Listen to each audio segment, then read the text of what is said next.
After 8 years, we've entered the next phase of this Prime Minister's economic misery. We've seen just inflation, and today we learn Canada's in a state of stagflation, as our economy shrunk by 1.1% in the most recent quarter, while the American economy boomed at 5%. Wow. Mr. Speaker, this is the result of high taxes, big deficits, and crippling red tape.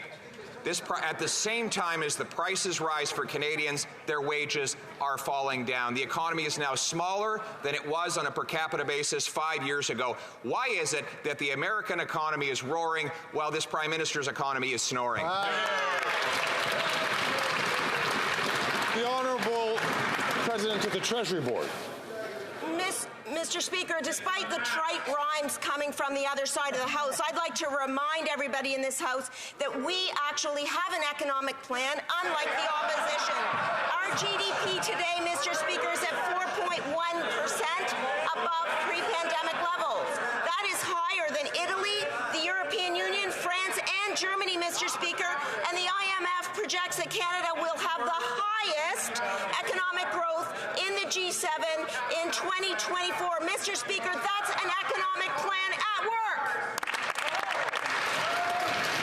The Honourable Leader of the Opposition. Mr. Speaker, in fact, the economy is smaller today than it was 5 years ago on a per capita basis, and the IMF projects Canada will have the worst economic growth over the next 6 years and the next 40 years. This is the result of high tax hypocrisy. The Environment Minister, it now comes out after he punishes single moms and small business owners and farmers for heating their homes and driving their vehicles. He has flown 60,000 kilometers. His climate change chair has flown the equivalent of going around the world 4 times, and now they're off with 70,000 other people at a air-conditioned dome in the desert in a petro state, Mr. Speaker.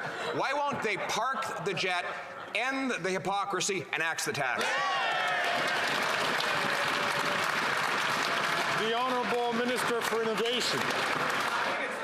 Mr. Speaker, there is one number that the Conservative leader will not talk about, Mr. Speaker, is that Canada ranked 3rd in the world for foreign direct investment. Yesterday, Mr. Speaker, just yesterday, Dow Chemical announced one of its largest investment in 126 years in Fort Saskatchewan, Alberta, Mr. Speaker. This is going to be thousands of jobs, hundreds of thousands of hours of construction, Mr. Speaker. This is how you lead the economy. This is how you lead a country. This is how do you lead to bring investment in this country, Mr. Speaker. The Honourable Leader of the Opposition. I think he wants to lead the party, Mr. Speaker. While his Prime Minister leads the economy into a ditch, the high tax hypocrisy knows no bounds. Now First Nations are speaking up. First it was revolting Liberal MPs who were worried about losing their seats because of the Prime Minister's tax on home heat. Then it was other premiers refusing to collect the tax. Then it was farmers fighting for their ability to produce food without taxes. And now First Nations.